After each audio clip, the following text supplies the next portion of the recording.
you don't just print money with this. You have some actual parameters. It tightened up my buy box. I've been way more conservative.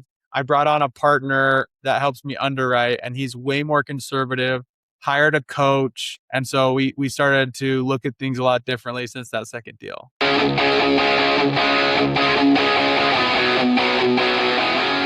This podcast is sponsored by Action Coaching. If you're a home service business owner, ask yourself this: are you constantly chasing new leads or just keeping the business growing? Ben Jordan built a $100 million plumbing and HVAC company. Inside the Action Group, he teaches contractors how to create recurring revenue, strengthen leadership, improve sales, and build systems that reduce the owner's day-to-day involvement. Members get weekly coaching, practical templates, proven scripts, and strategies designed specifically for home service businesses. If you want to get out of the truck, build something that runs without you and creates real wealth, check out the Action Group on School and book your free consulting call. Welcome back, everybody, to the Big Hitters Podcast. I'm on with Ben. Ben, I'm going to butcher your last name, Gottfredson, right?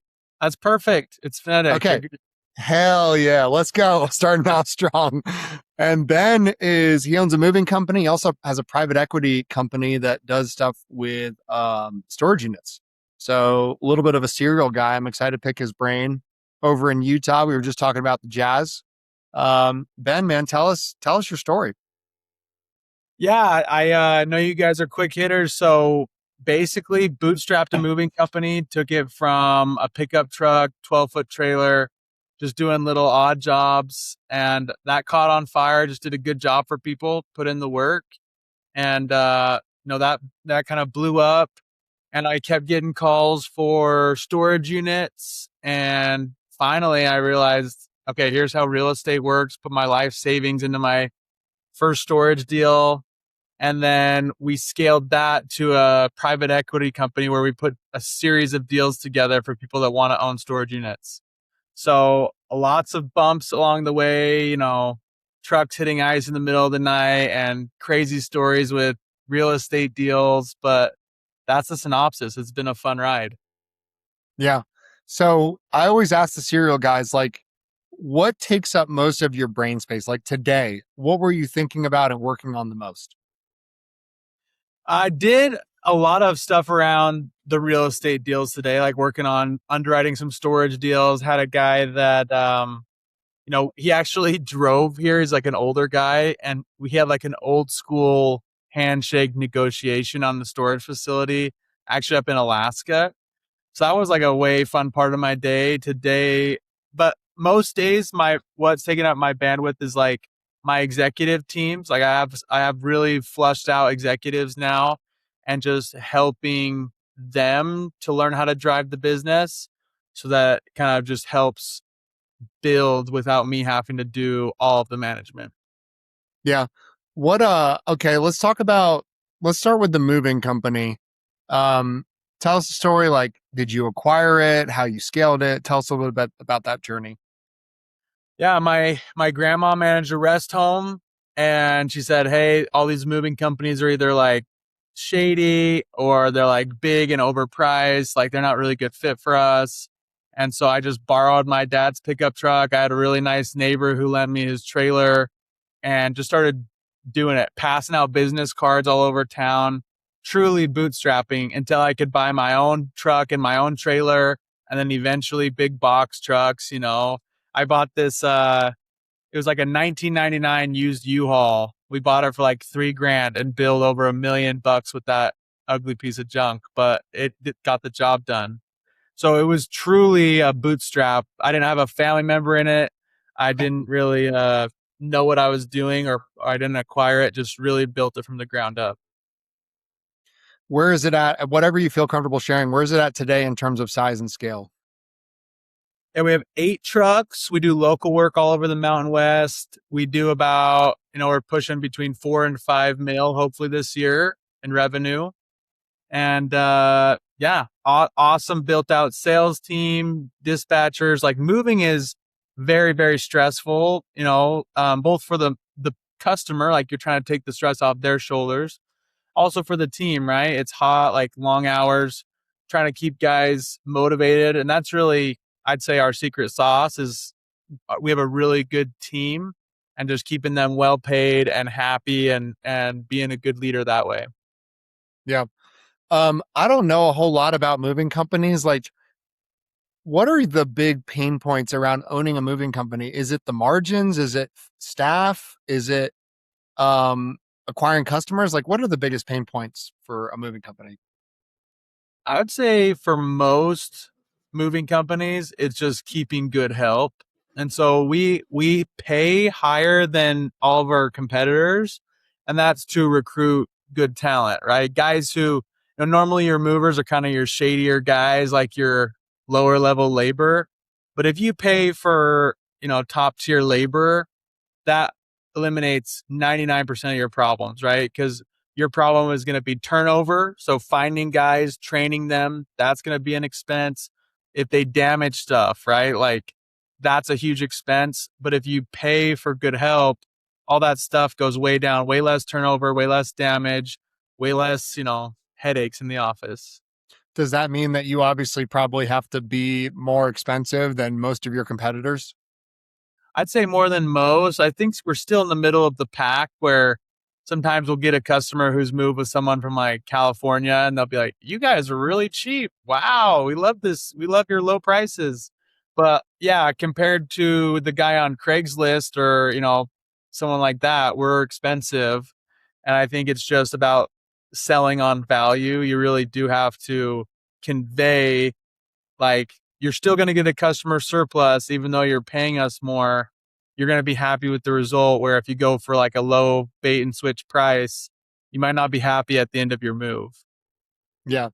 Are you involved in much of the day to day for the moving company, or does it pretty much run itself? It runs itself. I meet with my executive team a couple of days a week, and just check on priorities. But we have dispatchers and salesmen, and then I have executives that kind of help them. And I do a lot of marketing tasks. As far as where it goes, it's mostly marketing and leadership for my role in the Yeah. movie company.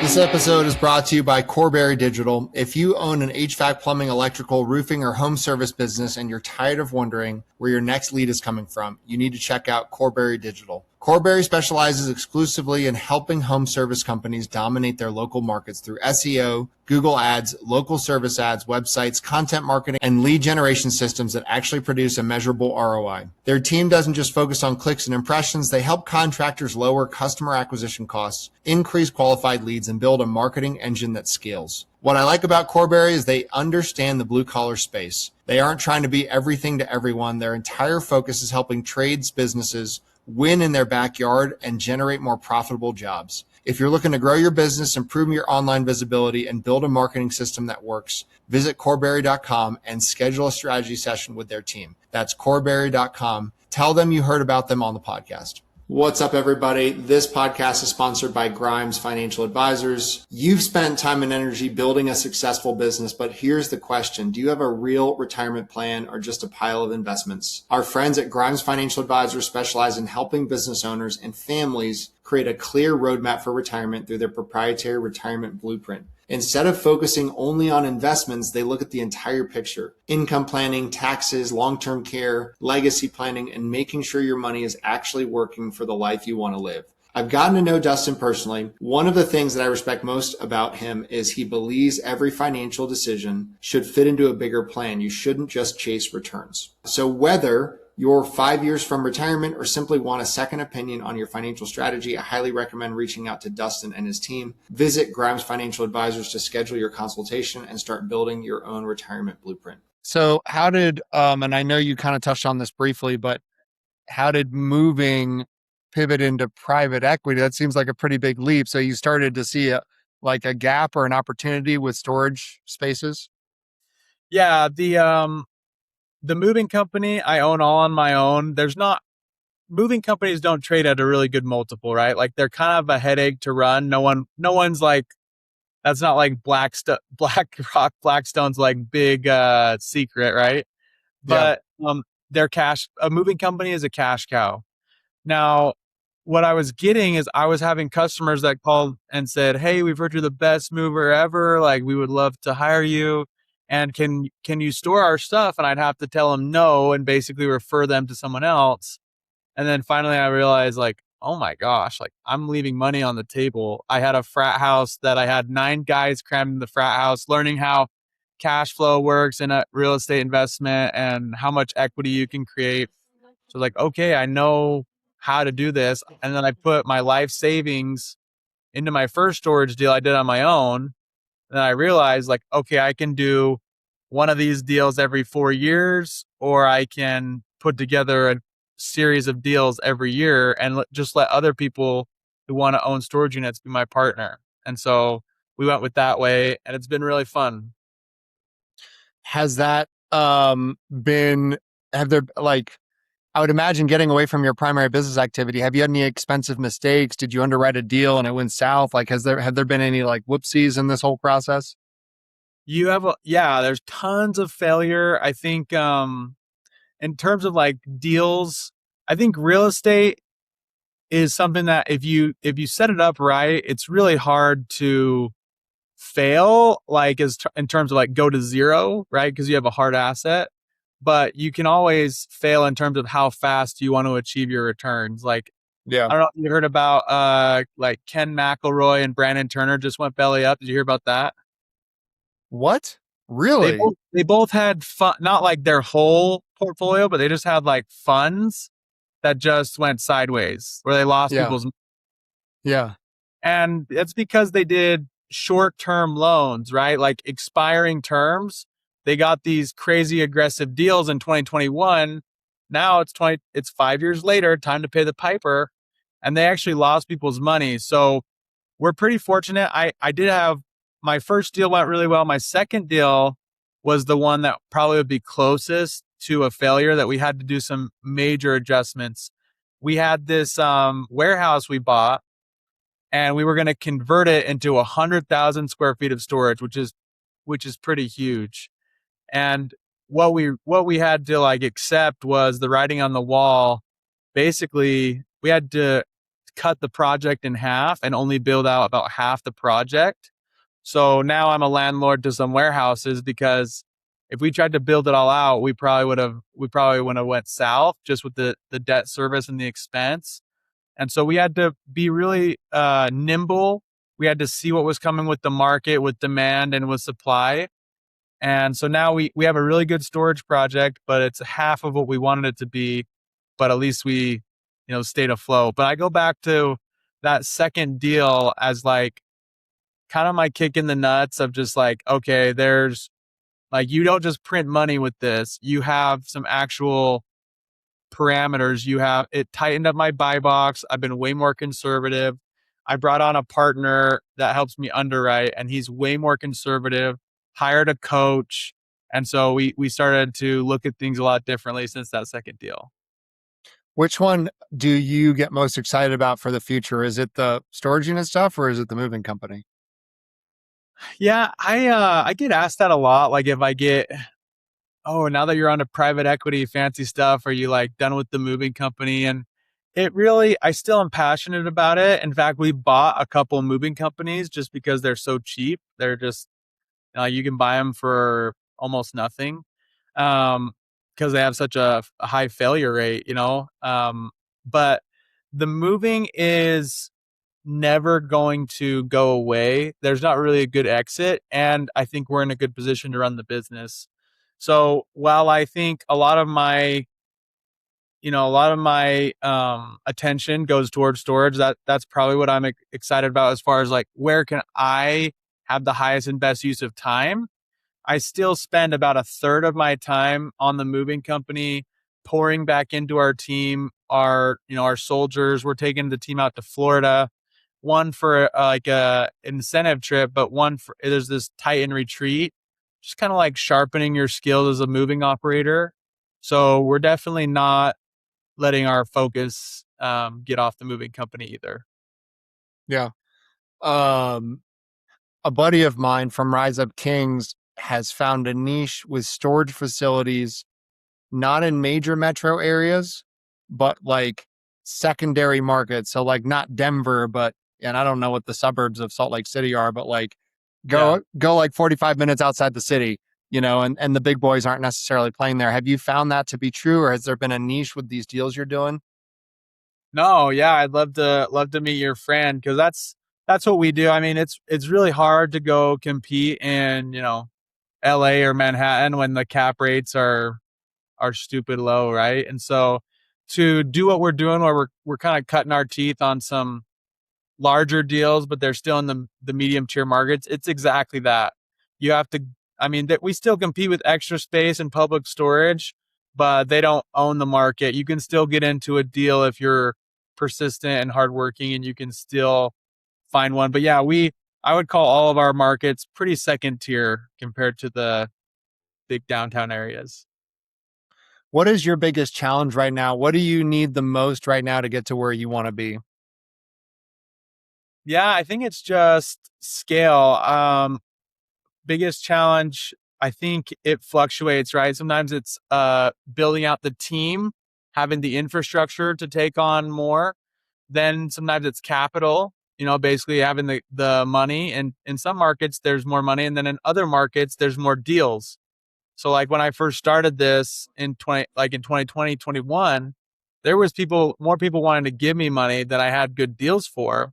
Now it's a buyer's market where there's a lot of deals out there and money's tightened up, right? And then we've seen it where there's a pretty good balance. Yeah. And then you have the deals, you have to go put time into the infrastructure to make sure you keep the promises. So our biggest need changes from time to time, but those are probably the top three. Yeah. Last question. How are you integrating AI into your businesses? I actually have no idea how you would integrate AI into a moving company besides maybe the phones and some of the logistics.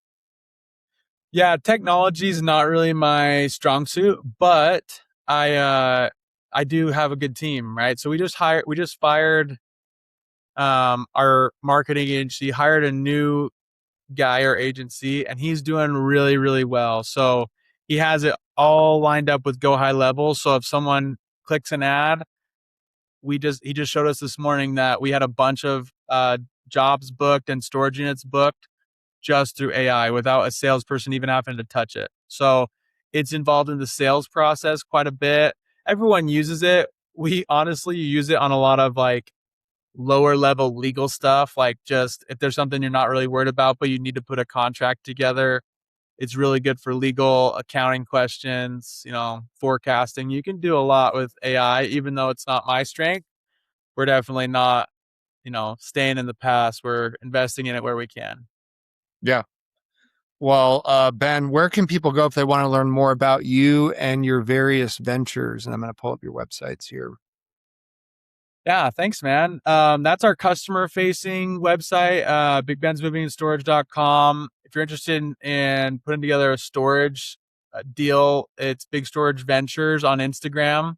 I think we have bigstorageventures.com too. So yeah, find us on our website. I'm easy. You can find me on Instagram at Ben Gottfredson or Big Storage Ventures. Love it, man. Well, it's cool. I don't get to talk to a lot of people that have moved themselves into the founder and visionary role, but that's cool. I talked to a lot of blue collar guys that would like to get there. So thanks for coming on the podcast, my friend. Don't go anywhere because I want to keep talking, but thanks for coming on the show. Hey, thanks a ton, man.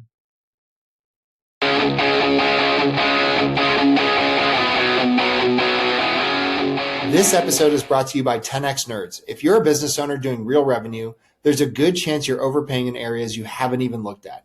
Things like credit card processing, insurance, telecom, and more. 10X Nerds comes in, audits your expenses across 30 plus categories, and finds immediate savings. And here's the kicker. They only get paid if they save you money. It's a complete no-brainer. If you want to keep more of what you make, go check them out at 10xnerds.com. This episode is brought to you by my friend Silas Lagoy over at ForgeMark Wealth. If you're a high-income business owner or professional and feel like you're getting crushed by taxes, you're not alone. And more importantly, you're not stuck. ForgeMark Wealth specializes in advanced legal tax strategies and wealth planning designed to help you keep more of what you make, grow it efficiently, and actually build long-term freedom, not just income. If you're making serious money but don't have a real strategy behind it yet, I highly recommend connecting with Silas and his team.